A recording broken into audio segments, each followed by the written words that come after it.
Abon, siguro dahil nanay ng tatay na natawag nito yung habalitin kapagpanunutan na. Dahil anak mga baybayan nyo, parents, di ba?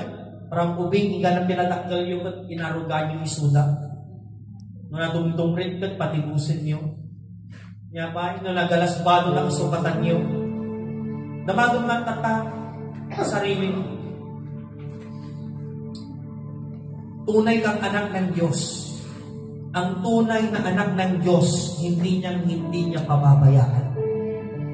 Ang tunay na anak ng Diyos, kailanman hindi niya iiwan. Maliban lang kung ikaw ay pasaway na anak. Huwag kang prodigal son. You know the prodigal son? Lumayas kasi siya, kaya hindi niya naranasan ng Diyos.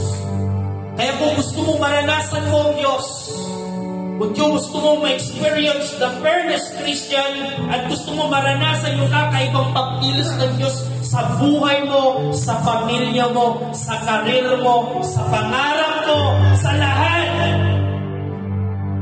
maging tunay na anak ka ng Diyos, anak na masamuri. Amen.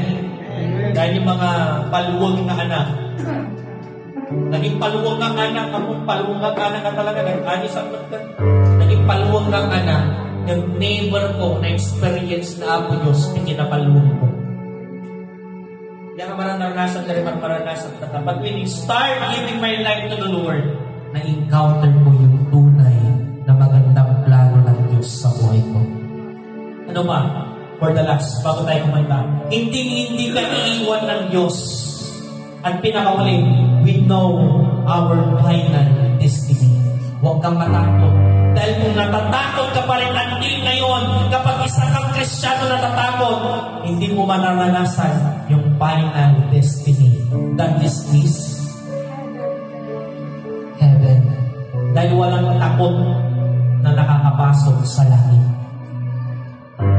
Kaya hanggang ngayon kung natatakot ka ng multo, hindi ka makakapunta sa langit. Because the Bible said,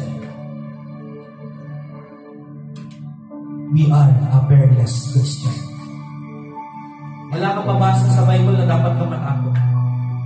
And now, mga anak, mga parents, mga youth, mga tatay, mga nanay, you are the fearless Christian.